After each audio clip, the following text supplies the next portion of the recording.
Henry VII started a war. England was the thing they were fighting for.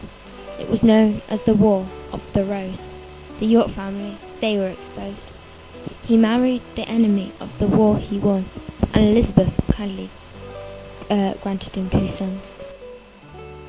He loved young Arthur with all his heart, but youngest Henry, they were always apart.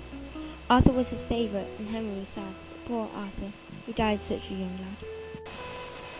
Henry VII reigned from 1485 to 1509. His time on the throne it was just fine. Henry VIII took the reign. He married Catherine, but it was all in vain.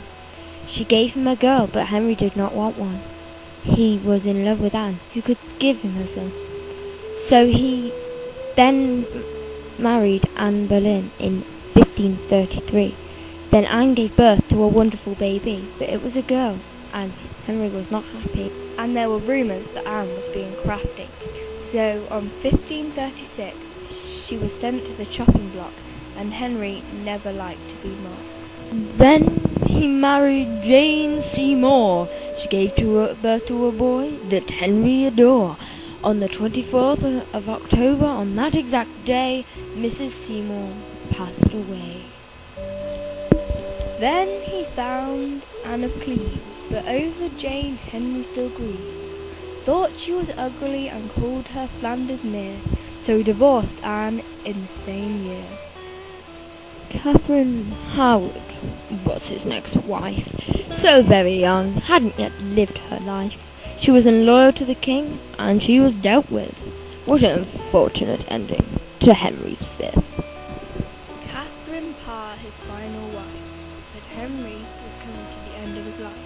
He died 1547, 28th of January, leaving his 3 kids, Edward, Elizabeth, and Mary. So a new person took over again. That was Edward, who was only 10. At that age of 16 he passed away. Then Lady Jane Grey took over for just 9 days. She was captured and soon to die. So Mary took over, but no the people cried. She was hated throughout England, and as the Protestant religion was what she found. Her nickname was Bloody Mary. She burned innocent people. She was pretty scary. On the 17th of November 1558, Mary died, and Elizabeth took over to guide. Elizabeth's reign was known as the Golden Age. The Catholics were still outraged. Mary, Queen of Scots, challenged her reign, so Elizabeth killed her, just like she did with Spain.